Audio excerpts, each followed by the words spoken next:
So I saw Inside Out 2 this week, and I have a lot of thoughts about it, and I'm trying to force myself to make more content, so let's just get into it. I should probably let you know my feelings on the first one, just so we can get started. When I saw the first one, it was right after college, and it was when I was starting to really get into movie news and following movies, and Disney was putting out ad after ad for Inside Out 1, and YouTubers were talking about how excited they were for Inside Out 1, so I got really hyped for it, and I went in to see Inside Out 1, and it wasn't as good as I thought it was going to be. It was good, don't get me wrong, I was just disappointed. 100% my fault, but I was still disappointed. So throughout the years, I always thought of Inside Out 1 as like a really good film, but not really the film I was looking forward to seeing. My fiance, however, she loves Inside Out 1. It's probably one of her favorite Pixar films. And so going into this one, my expectations were a lot more controlled, I guess you could say. And my fiance was excited. She wasn't like I was when I went to see the first one. She was like, oh my God, this is gonna be amazing. But she went in thinking like, this is gonna be a good time. And I'll say now, it was a good time. I enjoyed it from beginning to end. However, this time, the roles have been reversed. I enjoyed it a lot more than she did, which is interesting. And I think I'll get to that at the end of the video. So enough beating around the bush, let's get straight into the story and messages of Inside Out 2. So our film starts almost immediately after the end of the first one, where it's been about a year or two since Riley has moved to San Francisco, and she's gotten more in touch with her feelings, and her feelings have gotten better at working together to make sure Riley's moving on ahead in life. And one thing I immediately noticed is that Joy still has the same problem as last time, but she's a little better at dealing with it. See, her problem in the first film was that she couldn't really accept the other emotions. She just wanted to be in control. It was just about her, and we wanted to keep Riley happy at all times. And then she learned that the other emotions are just as important, specifically sadness in the first film, and how important sadness is to understand joy. Well, in this film, she is doing a better job by allowing there to be the memories that have the mixed emotions, the happy, sad ones, the angry, disgusting ones, so on and so forth. Instead of just trying to completely get rid of them, she did create this tube that takes the memories we don't really want, as she puts it, and sends them to the back of the mind, which immediately I was like, Joy, do you not remember how that was a bad idea last time? I mean, I guess he didn't do specifically this thing, but it is kind of close, because she is still working with the other emotions, and she is still allowing non-happy emotions to not just be sent to Riley's mind, but go into this new area they have at the bottom of headquarters, which is this giant pool that when it takes a memory, it creates a string that goes to the main control center of the headquarters and creates her sense of self, which is this new identity part that they've created. And one thing I like in the film is that they constantly mention that it took 13 years to create her sense of self, that it hasn't always been there. They didn't just retcon it in, and they aren't doing the core memories thing anymore. I think the core memories are now in that pool, which was a little confusing. I guess it's just updated, just like how people update in real life physically. They're showing how you update internally, which I kind of like a lot. And so, they're going about their day. Riley's happy with the foghorns, and then they all go to sleep, and it shows the emotions sleeping in their little cubbies, which I liked. And then all of a sudden they hear this beep, kind of like a fire alarm, and they go down and they see it, and then it just starts blaring off, and it's this red button on the console that says puberty. And that was a funny way to show that puberty just happens. So the alarm is going off, and they're like, what do we do? What do we do? And Joy rips it out of the console, puts it in her tube, and sends it to the back of the mind. And then a bunch of the blue jelly bean people, the mind workers, come in and they're like, it's demo day, and they start breaking down headquarters. And one of the first things they show is someone going in the console and takes out a piece, like a cog or whatever, and they're like, what are you doing? Well, we gotta make room for the others. Oh, they were supposed to be here by now. Well, you'll figure it out. And then they just leave halfway through their project, which is a good joke on like construction and how puberty kind of just starts a thing and doesn't finish it for a really, really long time. And so then Riley wakes up, and the emotions are like, okay, I got this for each different situation. Like the mom's trying to talk to her, and Anger's like, I got this, we're still tired. And he just touches the console, and Riley blows him. He's like, Anger, what'd you do? He's like, I barely touched it. And then they say something, and then Disgust is like, don't worry, I'll do it. And she presses the button. She's like, I barely touched it, because she freaks out about that. And then Sadness is like, oh, I'll take over. And she touches it, and Riley just starts crying, like bawling her eyes. Like, I barely touched it. It's like, okay, something's wrong with the console. Nobody touch it till we know what's going on. And so some scenes go by with Riley and her parents, and then you get to see her two new best friends from San Francisco. And they're playing a hockey game, and they've got really good teamwork, and they work together, and they win at the last second by passing the puck back to her friend, and then her friend makes the goal, and that's how they win the game. It's a really good show of sportsmanship and friendship and how Riley has grown since she moved to San Francisco. And then this coach from this one high school shows up and is like, hey, I'm doing this training camp for one weekend for 3 days, and I'd like you to come in and try out, and maybe when you come to our high school, you'll join the Firehawks, which is apparently the super popular girls hockey team. And she knows the senior who plays on that team and is like, oh my God, it's Val Ortiz. She's so amazing. Which I never got into sports, but I guess that's a thing. Anybody here who's watching, if you got into sports in middle school, did you know the seniors on teams of high schools before you went to high school? Or was that just like a weird thing in the movie?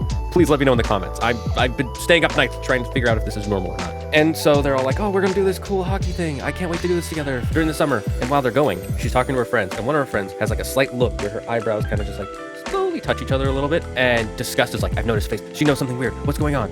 And then they're like, oh, you're right, there's a face. What could it mean? It means she's got a secret. And then we go into her friend's mind, and her friend's Disgust is like, She made a reaction. See, I never miss a reaction. She knows, we know something's up. We know the secret. Oh no, and they're looking at each other, and then their third friend is like, we're not gonna go to the same high school. And it's unfortunately because they've been picked by the city of San Francisco to go to a different high school. That does happen. As someone who grew up in San Francisco, I know this does happen to people, happen to my friends. And suddenly Riley's kind of sad about that, as she should be. Pretty normal at that age, or any age really. And suddenly the console turns a new color. It's orange. And they're like, who touched the console? And Riley's kind of freaking out on the inside. And they see it's this new character, anxiety, our first of the new emotions because of puberty. And I'm going to pause right here and talk about an issue I had with the first film and an issue I had with this film as we continue. So one of the issues I had with the first film is that there are 5 emotions, and only one of them is positive. And that's because they're based on 5 of the 6 core emotions: happiness, sadness, anger, disgust, fear, and surprise. And they just got rid of surprise for the first film. But then we add some new emotions. And I was hoping there would be at least one new positive emotion in the film, because while, yes, the 6 core emotions in real life, 4 can be seen as negative, 1 is kind of neutral, and then 1 is positive. But this is also a film, and it's supposed to be giving a message about dealing with your emotions. And I don't like when it tells people that you mostly just have negative emotions. There are plenty of positive emotions in the world. I was hoping they'd add maybe like pride, love, inspiration, confidence, any of these positive emotions. I was hoping they would add in. And the first one we get is anxiety. Totally fine. Getting back to Inside Out 2. So anxiety is like, oh yeah, we're one of the new complex emotions. We're here to help Riley deal with new problems. Fear helps deal with issues that might be on the outside of the body. I help you deal with Riley's issues that would be on the inside to protect her from those. And then they get out of the car, and the first thing Riley sees is Val Ortiz, and suddenly the console turns light blue, and there's this tiny little emotion called envy, and she's like, oh, I want her hair. Her hair is so pretty. I wish I could be tall like you other emotions. And so she starts walking up. Riley starts walking up, and she starts talking to Val Ortiz, and she says something, and Val's like, hi, and she shuts down, and the console turns pink, and it's this big emotion with this hoodie, sweater on, he's covering his face, and his name is embarrassment, and sadness immediately attaches him. It's like, oh, hi, big guy, and he kind of hides his face even more by pulling the straps, and so only his nose is sticking out. And then she tries to like find something interesting, saying like, what do we say? What do we say? I don't know. And then the console turns like another shade of blue, like a gray. And then you see this one kind of lanky emotion whose head is tilting to the side, and he's sitting on the couch, and the console's just moving by itself. It's like, how are you moving the console? Console app on phone. And who are you? I am ennui, or boredom, as you would call it. All emotions that a teenager would have, especially in the middle of puberty. But it bugged me that there wasn't a positive one. At least not yet. We'll get to that. And so we have all these new emotions, and they're like, Riley needs these new complex emotions to deal with life. Like, you guys are very important and valuable, but we here are going to deal with all the other problems. And Joy says, well, Riley doesn't have that many problems. Everything's great. She's got her 2 best friends. We're going to be playing hockey. It's all good. And Anxiety says, well, no, you see, me and my team, and all of a sudden this keyboard comes up, we've come up with all these scenarios. And it makes sense that Anxiety would have all these scenarios and plans built up. And she's like, well, what we need to do is we need to become friends with Val. And if we become friends with Val, then we can become the next better version of Riley. And Joy's like, but we got to stay with our best friends. We promised we'd be friends with them. And she's like, yes, but they are old friends. We need new friends for a new, better Riley. And they start arguing, and Anxiety takes the controls and leads Riley away from her old friends to Val and the girls who are already on the Firehawks, and starts mingling with them. And Joy's really mad about that. Like, you can't do that. Those are our old friends. You can't abandon them, which is right. You shouldn't abandon your old friends. But every teenager's like, what do I do? Should I stay with my old friends? Should I make new friends? What's the best option here? And we see that the sense of self that says like, oh, I'm a good person, is like kind of freaking out with this. So Anxiety rips it off and sends it to the back of the mind. Already, the thing that Joy was doing, causing problems. So, all the other emotions say, you can't do that. This is all part of Riley. You can't just get rid of her sense of self. You're going to ruin who Riley is. And Anxiety goes, oh, I wish we could have worked together. And so the big new emotion, embarrassment, picks them up. They put them in a jar, stab some holes in the top so they can breathe. And they put them downstairs, and they're like, the mind police will be here to pick you up. And I love that, the mind police. That made me laugh. I love that. And so they put him in a vault, and that's where Riley keeps her secrets. And I kind of like the secrets they show off. First is that she still likes this one kid's show, which is supposed to be like a mix of Blue's Clues / Dora the Explorer. And her other secret is that she had a crush on this one video game character who had a terrible secret move, which that's a thing, okay? And the final one is the big dark secret. And he's just this big shadowy figure who's got a deep voice. And he's like, me help Riley. And he breaks them out of the jar. Oh, I forgot to mention, when Fear and them get trapped, and he's like, we are repressed emotions. Loved that. That was great. The puns in this movie, by the way, they got me. I love a good pun. And there were a bunch of puns in here that I loved that were not just funny, but thematically accurate to the film. So if you hear me gushing about the puns, I'm sorry. I loved them. If you hate them, too bad, so sad. Let's keep going on with the video. So in the real world, Riley's trying to make friends with these new high school girls so she can get close to them, join the Firehawks, and she'll be happy because Anxiety's plan is if she joins the Firehawks, she'll have friends for the next 4 years, and her next 4 years will be planned out. She doesn't have to worry about things as much. And that already creates the first Anxiety orb. And Anxiety goes down the tube into that pool of consciousness and puts the orb in there, and it creates the first string. And this string isn't a white string like the other ones have been. It's an orange string because it's only an anxiety-filled memory. And it creates a string, and she plucks it, and it says, if I get good at hockey, people will like me. So you see in headquarters where the original sense of self was, instead of a white kind of spherical spinning object kind of looking like DNA, it's just one jagged orange piece that starts to come out. And all the other new emotions say, well, we had the sense of self. It took 13 years for them to create it. Don't worry. We'll create a bunch of emotions now, and we'll make a new sense of self, a better sense of self for a new and better Riley. And already you can see that anxiety is trying to help Riley, but it is not a good thing. Because imagine if your whole sense of self was anxiety. Everyone here has felt anxiety at some point in their life. And imagine if that was all you felt all day, every day, all the time. That would be miserable, but it makes sense for a teenager going through puberty right at the beginning, or at any point of puberty, to be honest. And so already they're doing a good job with showing emotions and how complex they can be and how they can take over your life and your sense of self and who you are and how hard it is to control that. Because when you're a teenager, and even before that, it's really easy to let your emotions take control. And it's hard for you to take control and put the emotions in the back. Even as adults, that's hard. I have problems with it all the time. I like this from the beginning. Because now we've got, instead of the emotions fighting with one emotion, two fighting against each other, it's the group of older emotions fighting with newer emotions, and how you as a person have to tackle that and work together to create who you become as a person. So now the emotions have been freed, and they escape to the jail through a series of hilarious incidences, and they're trying to get to the back of the mind, and they have to go through imagination land. And the first thing Joy points to is the pillow fort. It's still standing up, but it's orange now instead of just fun colors like it was before. And they go inside and they see anxiety's there with all these screens, kind of like Big Brother watching over them and saying, quick, come up with scenarios that I need to work with. And it shows all the little imagination bean people. They're drawing these pictures like, oh yes, what if she steps on a cat and it scratches her leg and she can't play anymore? That's a good one, but we need more. Oh no, anxiety's using her imagination against her, which is a thing that happens. And that's why Riley can't go to sleep, is because anxiety keeps coming up with all these different scenarios. And in the real world, you see Riley going like, what if this? What if this? And she can't sleep. And I can't sleep until you like and subscribe. Oh, brother, this guy stinks! Wait, please don't click away. I spent really hard on this video. I'll just continue. I'm sorry.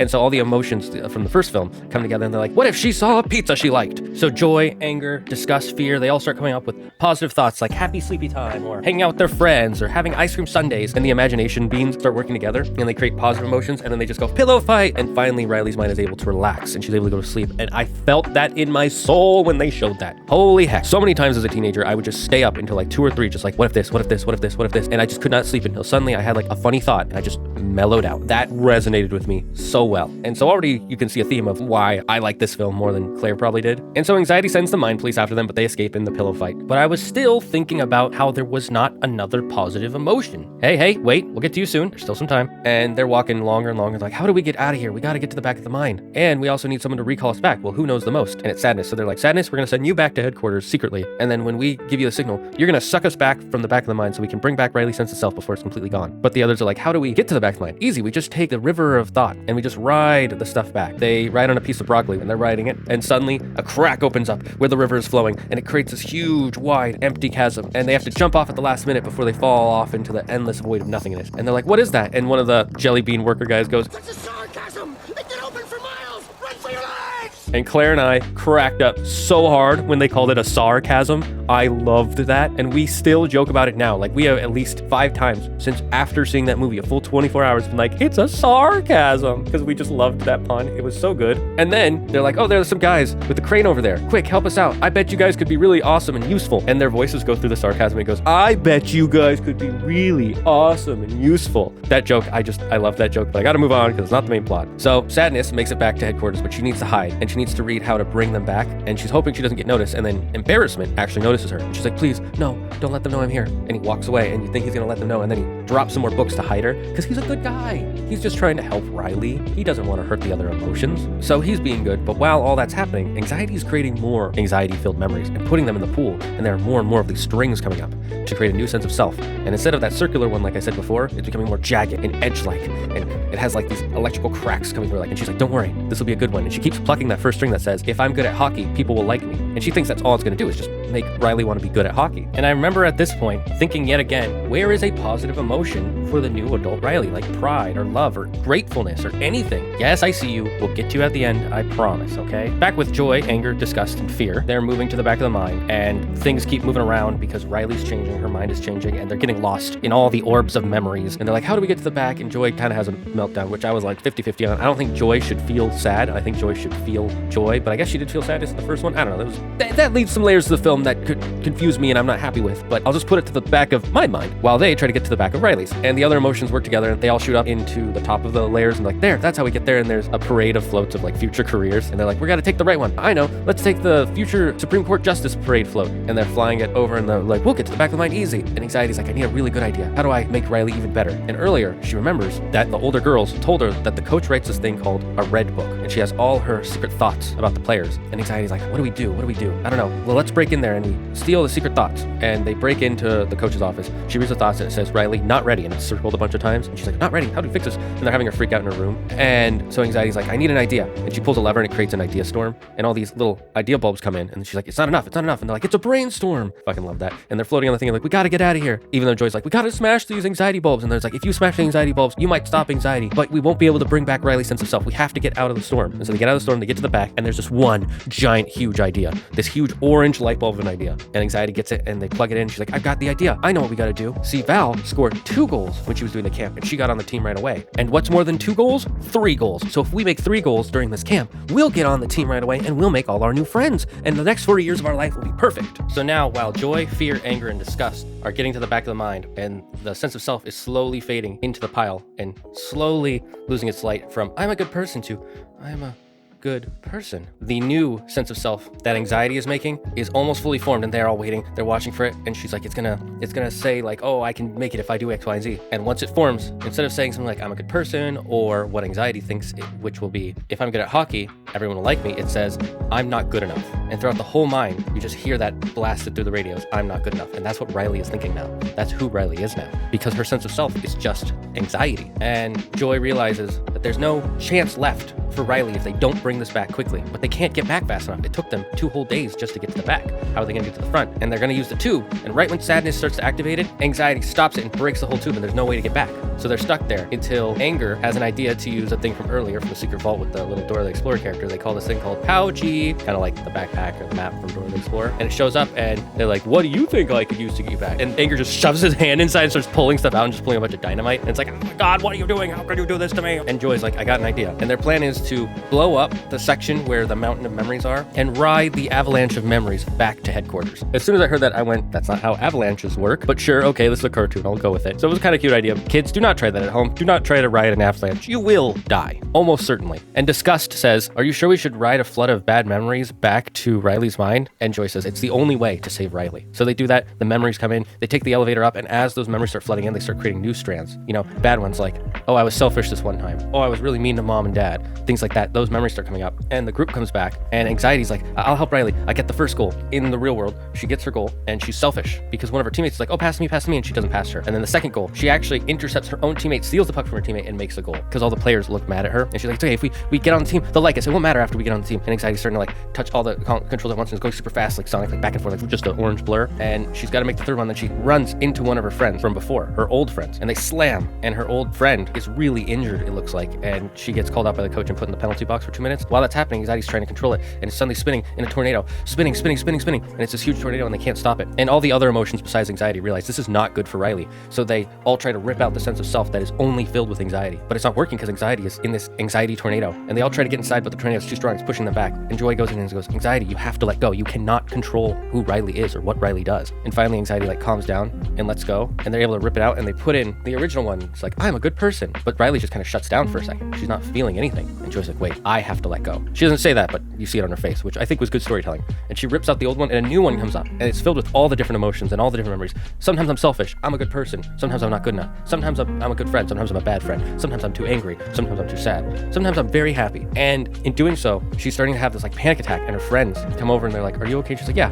No, I'm not okay. And all the emotions realize they all need to work together, and Riley needs to feel all of the emotions at equal parts and at certain times. And earlier, when Joy was having a freak down, she goes, maybe getting older just means you feel less joy. And she's like, don't worry, she's got you guys. And she starts to kind of just stand back. But then there's this light that comes from Joy to the console, and all the other emotions go, Joy, she wants you. And Joy touches the console, and Riley feels better for the first time in 2 days. And then we skip ahead. She's in high school now, and her friends are going to a different high school. She's hanging out with the Firehawk girls from the training camp, and they're like, hey, coach is gonna put you on the team this time. She's like, yeah, that's fine, but I can wait. I don't need to worry too much. And she gets a message like, oh, is that it? Are you on the team? Nah, it's just my friends being goofy, and it shows a picture of them making goofy faces. And then it shows on the inside of the mind, it's like, oh my God, what if we don't make it on the team? What would happen then? Anxiety, calm down. It's fine if we don't make it on the team. What other things can we worry about? Riley's got a Spanish test on Thursday. Okay, let's focus on that one. It shows them all work together as like a team, and it was really nice. But there were still no positive emotions. Okay, that's not entirely true. There is one other emotion. I'm sure people have already commented down below, and that's the emotion of nostalgia. Now, yes, nostalgia is a positive emotion. However, the film kept making a joke that anytime nostalgia would show up, they'd say, no, go back downstairs. It's not time yet. You're still supposed to wait 10 more years before we start having you come in, which I guess is kind of true, but I remember being nostalgic of stuff when I was in high school, being nostalgic of like middle school stuff and elementary school stuff. And because nostalgia isn't a main part of the film, I don't really count as adding in another positive emotion that's going to be part of Riley's mind. And so the film still has the problem of there's a bunch of negative emotions and one positive emotion. And the first argument I can already see people making is all the emotions that are positive are just other versions of joy, like gratefulness, love, pride, and excitement. Those are all just forms of joy, which yes, that is true. They are all more nuanced versions of happiness or joy. However, this film already did that. What is anxiety if not a nuanced version of fear? What is embarrassment if not a nuanced version of disgust? What is ennui or boredom if not a nuanced version of sadness? What is envy if not another version of anger? You're angry that other people have something you want. These are all evolved emotions of the other four, but we don't get an evolved emotion of joy. There should have been like pride or something like that. And you could have used pride as a bad guy. Positive emotions can be just as bad as only negative emotions. And that was the theme of the whole film. But I think they felt short because they didn't use a positive emotion against Riley. They only used the negative one of anxiety. Which, yes, anxiety is bad. I have anxiety. Anxiety can be very bad for you, trust me. But it can also be bad if you only feel pride. You need to feel all the emotions of your body. And the real message of the film is feel all the emotions and don't let them control you. And it would have worked if they had added in a positive emotion. Maybe they just couldn't fit it in. They couldn't think of one. To be honest, ennui and envy were both very rarely used throughout the film, except for very specific moments. So that is completely fair. If they couldn't think of ways to add in a positive emotion to constantly drive the narrative, it happens. But I was still upset about this by the end, and I wanted more. I wanted a positive emotion. And this is just the one big negative I have with both the first Inside Out and the second Inside Out. That being said, I think this was a lot of fun. If you like the first one, go see the second one. Wherever you can see it, I promise you will enjoy it. If you don't like these kinds of films already, what are you doing watching a film about a Pixar, anything? Like, come on now. So I'm gonna give this film, after a few days of thinking it through and making this video, a solid 7 out of 10. It's a good movie. I think Pixar is the one section of Disney that I still expect good things from. Everything else, it feels like a coin flip right now. That being said, I'm looking forward to the next thing they do with Pixar. I hope that I have a good video for you next time. And I'm glad this one was positive. The last one I made of a review was pretty much mostly thumbs down. This one is 2 thumbs up from me to you. If you made it this far, it means you're at the end of the video. So thank you so much for watching. It really means a lot. I put a lot of effort into this. Also, I put a lot of effort into this video on the left here, which YouTube recommends to you directly. And on the right is my stream channel if you want to go see some of that stuff. We have a lot of fun with chat, and it's live as often as I can do it. Anyways, thank you so much. And remember, don't believe in yourself. Believe in me, who believes in you. Bye-bye.